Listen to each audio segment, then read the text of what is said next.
In the meantime, let's pivot. Look at shares of crypto exchange Coinbase, up today about 2/3%, but still down sharply since the CEO went public last week with an angry response to what he sees as threats by the SEC. Our Andrew Ross Sorkin spoke with ARK Invest CEO Kathy Wood at the SALT New York conference. She was surprised the SEC hit Coinbase with a Wells notice. Listen. I was shocked when I saw Wells notice. Are you kidding? They haven't even released the product. Like, what is this? And I think what that Wells notice is doing, it's a call out by regulators saying, we got to discuss this stuff because this is happening very quickly. And I think we are going to bring courts into the system.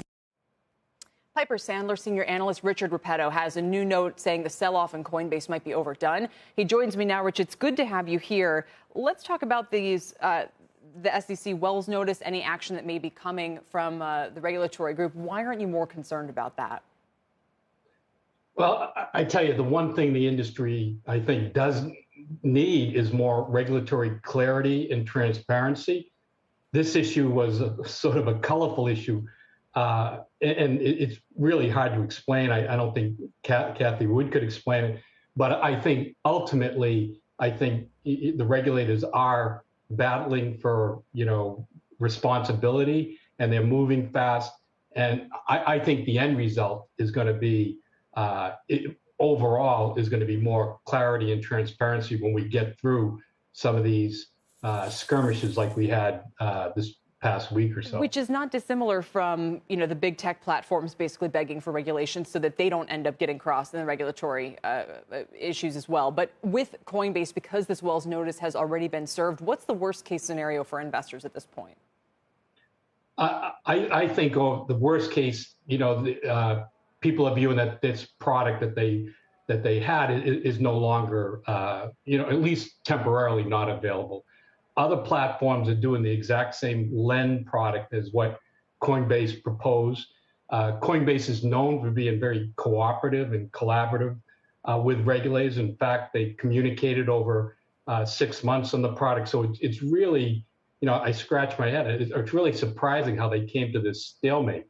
But again, I think it's, when you look at the long term, this is just one issue that I think ultimately is bringing a lot of light and a lot of attention right now, but it'll bring regulatory clarity and transparency, over time. What happens to the lend product? Because while it's in this sort of gray zone, as Coinbase itself was pointing out, everybody else is doing, yield products that offer far more than 4%. And Coinbase obviously stands to lose if users go and put their crypto on those platforms instead. You're absolutely, I believe, given the way Coinbase has relationship with regulators, how they interacted with them prior, I don't think they're going to do anything. I thought it was pretty aggressive that they voiced it as publicly as they did, but I don't see them at all pushing the SEC further. But what I do see is more of attention being brought onto the space. In this space, I think, Kelly, the bigger question is it's still in its infancy. And the bigger question is you need regulation, you need transparency.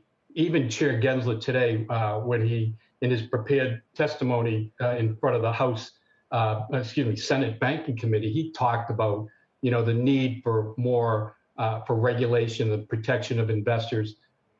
This space, we've seen, big technology changes in the past. And this is, at least in my belief, is a big one, present. And it needs, we're going to have to work our way through these regulatory, ups and downs and bumps in the road. Sure. And I guess that would be what you see it as, is basically a bump in the road. There's also more competition than ever. There's Venmo trying to get into the space. PayPal, obviously, is parent company. Just there's Robinhood itself and how much crypto activity is going on that platform. You have a $335 price target. We're around $244 today. How do we get to $335? Well, we're basing it on 12 times our estimate for 2022 revenues. Other fintech platforms, trade at that now.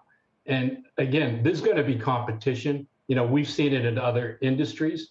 The bigger thing, what we've learned from watching companies that were successful and, in big early, technology changes, they stayed focused on that industry. And I'll mention the e-brokers, with the internet boom, they stayed focused despite zero trade offerings from bigger banks. It did take 20 years, and we did finally go to zero commissions. But I think there'll be more competition on crypto pricing, but it's a much bigger space.